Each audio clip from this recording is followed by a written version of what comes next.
Selamat berjumpa kembali Bapak Ibu, saudari-saudara umat beriman terkasih dalam Tuhan. Selamat memasuki awal pekan sekaligus awal Juli dengan gembira dan semangat. Hari Senin tanggal 1 Juli 2024, Serem Agus CSSR mengajak kita sekalian merenungkan kutipan Injil Matius bab 8 ayat 18 sampai 22. Dalam nama Bapa dan Putra dan Roh Kudus. Amin.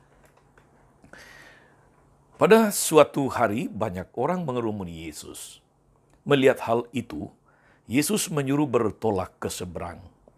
Lalu datanglah seorang ahli Taurat dan berkata kepadanya, "Guru, aku akan mengikuti engkau kemana saja engkau pergi." Yesus berkata kepadanya, "Serigala mempunyai liang dan burung mempunyai sarang.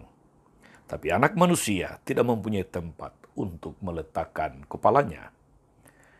Seorang lain, yaitu salah seorang muridnya, berkata kepadanya, "Tuhan, izinkan aku pergi dahulu menguburkan ayahku." Tapi Yesus berkata kepadanya, "Ikutilah aku, dan biarlah orang mati menguburkan orang mati mereka." Demikianlah sabda Tuhan. Bapak Ibu saudari-saudara umat beriman terkasih dalam Tuhan, popularitas Yesus yang meroket telah menarik banyak orang kepadanya berbondong-bondong mengikuti dia. Terutama kalangan orang-orang sederhana, orang miskin, orang terpinggirkan, orang yang seringkali menderita ketidakadilan. Sejalan dengan itu perlawanan kaum Farisi dan ahli Taurat juga semakin kuat. Maka keputusan seorang ahli Taurat untuk mengikuti Yesus dalam bacaan Injil tadi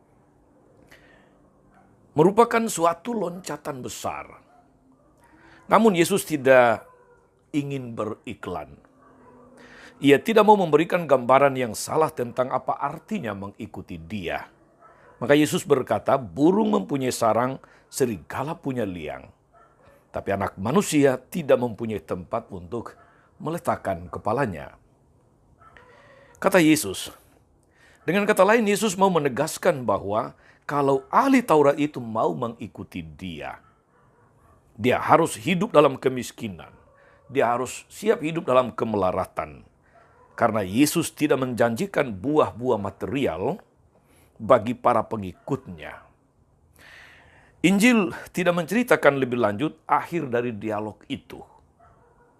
Namun kisah ini menunjukkan tantangan besar bagi kalangan ahli Taurat, saudari-saudara.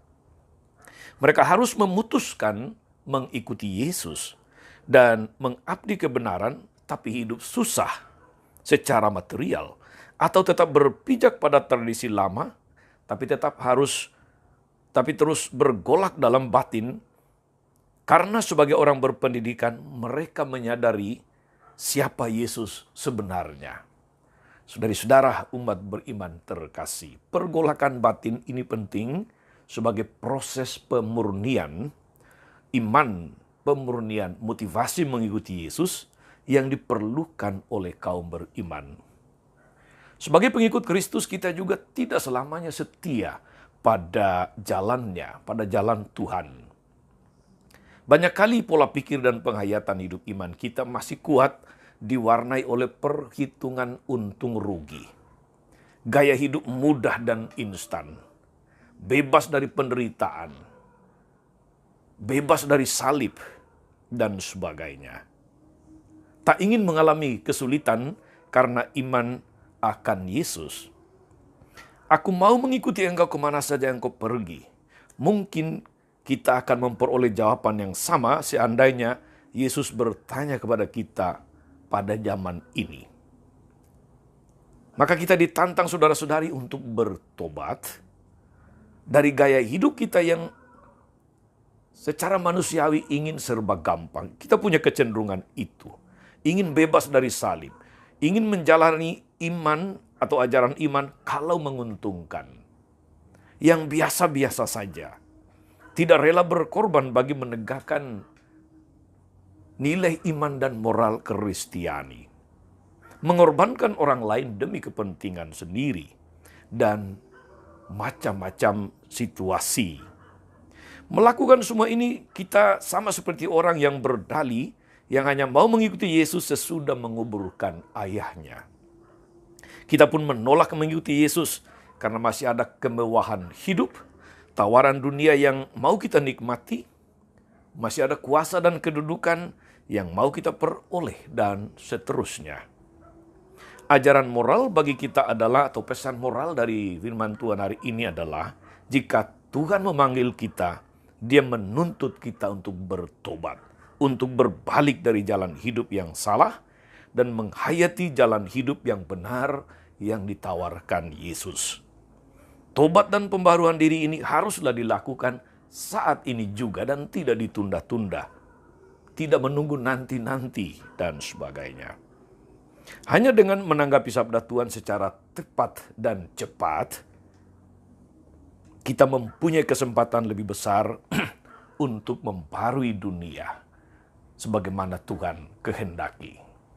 Semoga inspirasi firman ini saudara-saudari meneguhkan motivasi dan keputusan kita mengikuti Yesus secara konsekuen. Tuhan Yesus memberkati.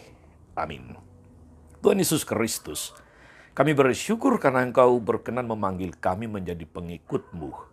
Namun kami seringkali memilih menjadi pengikut tanpa masalah, tanpa penderitaan, tanpa salib. Kami ingin menjadi pengikut-Mu tapi sekaligus juga ingin merangkul dunia dan segala tawaran kemewahannya. Murnikanlah motivasi dan keputusan kami untuk menjadi pengikut-Mu dari waktu ke waktu. Semoga kami, oleh karena kesetiaan kepada ajaran dan kehendak-Mu, boleh membarui dunia sebagaimana Engkau kehendaki. Engkaulah Tuhan dan pengantara kami sepanjang segala masa. Amin. Saudari-saudara sekalian, berkat Allah turun atas saudari-saudara, atas mereka yang kita doakan atau kita janjikan doa. Mereka yang sakit dan menderita, segala rencana, karya, dan pelayanan hari ini. Bapa dan Putra dan Roh Kudus. Amin. Tetap sehat. Teruslah menjadi berkat. Jangan lupa like, subscribe, nyalakan lonceng notifikasinya. Salam 52, Tuhan memberkati.